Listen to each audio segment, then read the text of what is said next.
greatness that night. It's about the fight. It ain't about the champion. It's about the fight. That's all I care about, the fight. But Kenny Ellis said was, look, man, we're not falling for the banana in the tailpipe. We know what Lamont Roach brings to the table, and he says that Lamont Roach is... I don't know if Lamont Roach exposed weaknesses of Tank Davis. Gervonta Davis's coach, Calvin Ford, snapped back at Lamont during the rematch press conference, saying, "It's over, and they will see who the real champion is in the fight."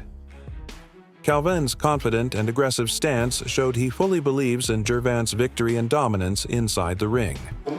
And sit there and say to themselves like they came from a karate movie, man, I want to fight just like Tank.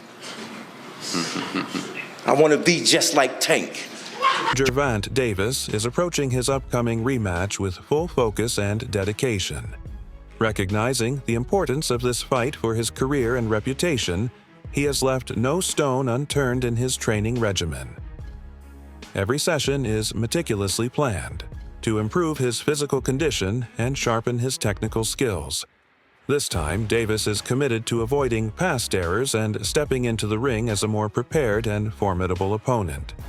His team is leaving nothing to chance, understanding that this bout is critical for reestablishing his dominance in the sport. One of the best trainers in boxing, second guy in the corner, is responsible for a lot of the real tactical decisions and tactical analysis that goes on in Gervonta Davis's corner. So you have Coach Calvin, and Coach Calvin is the head trainer, and you have Coach Kenny, who really specializes on preparing game plans specifically for opponents. So to have him talk about what's going on with Lamont Roach, I thought was interesting and insightful, because what he said was that, one, he's not falling for the okie doke. When Mill City asked him, hey, what do you think about the fact that, that Lamont Roach was seen at a basketball game chugging a beer? And I would have added to the question that you see Lamont Roach out giving a bunch of interviews, doing the interview circuit, right? Kind of being a little bit out of character leading into the rematch. Do you think, and this is what Mill City asked, do you think that is something you guys are taking in consideration in preparation for the fight? And what Kenny Ellis said was, look, man, we're not falling for... The reunion with Coach Calvin Ford has revitalized Davis's training environment.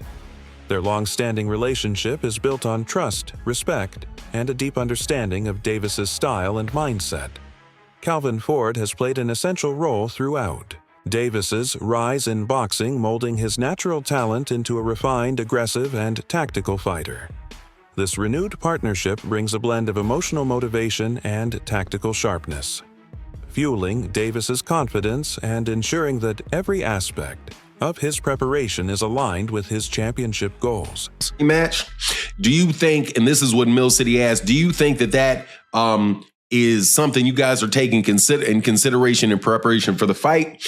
And what Kenny Ellis said was, look, man, we're not falling for the banana in the tailpipe.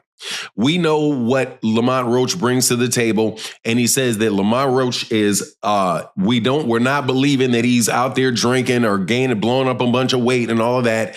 He says what most people say, hey, we're going to prepare for the best version of Lamont Roach that is going to, that'll come for us. But the way that he saw the fight coming out was he said he sees it like the fight before, a lot of really crisp shots landing. And the fight is going to be similar, but hey, the fight at the same time is going to be very different. Now, I just happen to have a very good friend named Phoenix the Assassin who breaks down fights for me. He's a trainer, got a world-class eye for fights.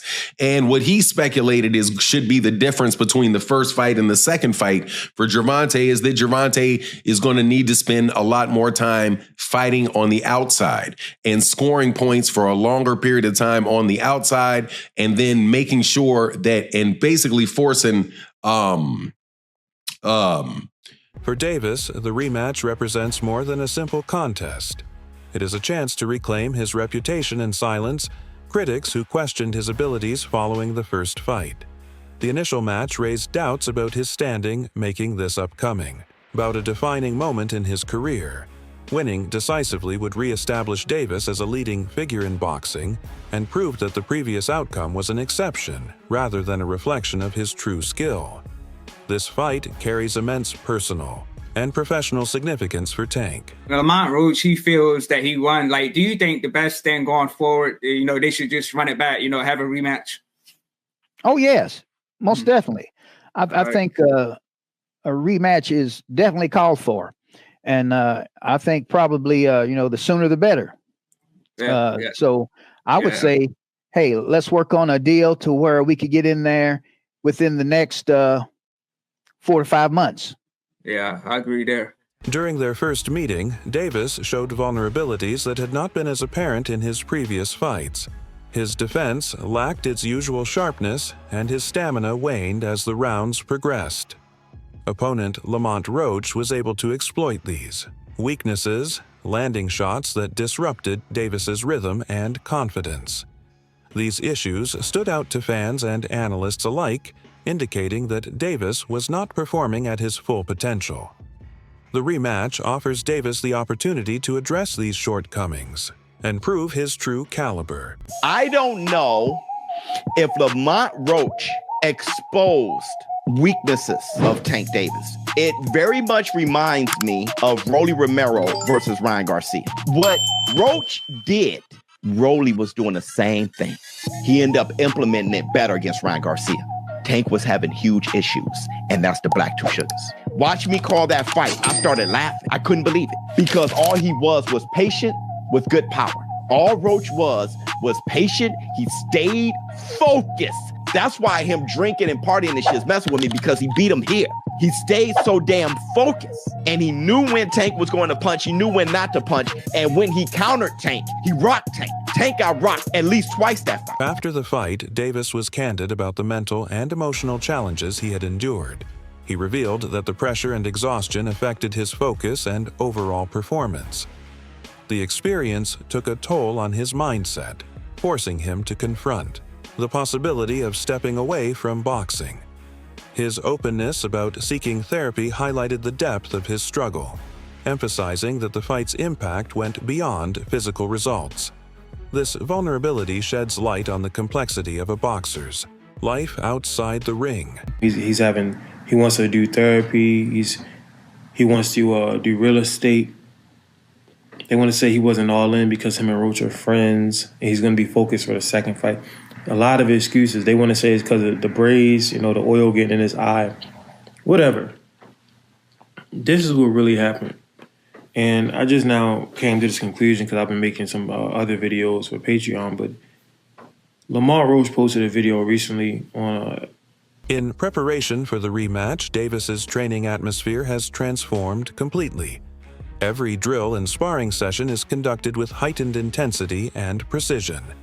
His footwork has improved noticeably with greater fluidity and balance. Reaction times have sharpened, allowing Davis to anticipate and counter his opponent more effectively.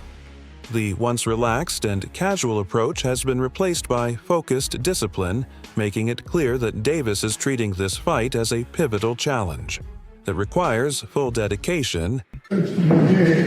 Stop closing up. Gotta let it go. Keep turning, step around. Keep turning.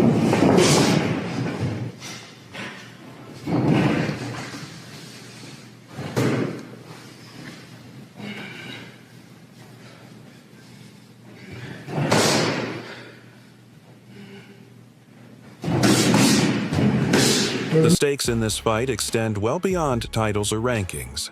The initial draw left Davis's pride wounded and cast doubt on his legacy within the boxing community. This personal setback has fueled a deep desire for redemption and validation. Davis's motivation now stems from a need to prove his worth and reclaim his place among the elite. The rematch is a battle for respect, identity, and honor, making it a highly charged encounter driven by personal conviction. We got to talk about it. So Tank officially came out and says that he wants to put this rematch as early as May. Now, if that were to happen, Lamont Roach gets a second time to prove himself. Now, in my personal opinion, his stock has already risen. He is already notable. The fact that he went toe-to-toe with Tank on a decision that ended in a draw, whether he loses this second fight or not won't even matter. Because he's directly in line to go against the Keyshawn Davis, the Shakur Stevensons, and etc., the Devin Haneys, and etc. I can see him moving up and going against a Devin Haney or Ryan Garcia or somebody like that. So many people to fight. Lamont Roach has definitely proven himself. But let's talk about something else. And that is the hairstylist situation. In my humble opinion, I believe she should have been quiet. As a hairstylist, there was nothing for you to say. There was nothing for you to say. No fan in boxing was going to look at that and be like, I don't want her to braid my hair. No one would have said that. But she hurt herself when she came out and publicly made multiple claims on all his receipts that no one needed, no one asked for, saying, oh, this had no grease or oil in it. No one cares. No one cares. Nobody even believes it. Sometimes it's best to remain quiet. But you guys let me know in the comments. Should she have remained quiet, or should she have did what she did, which is spoke up? You let me know.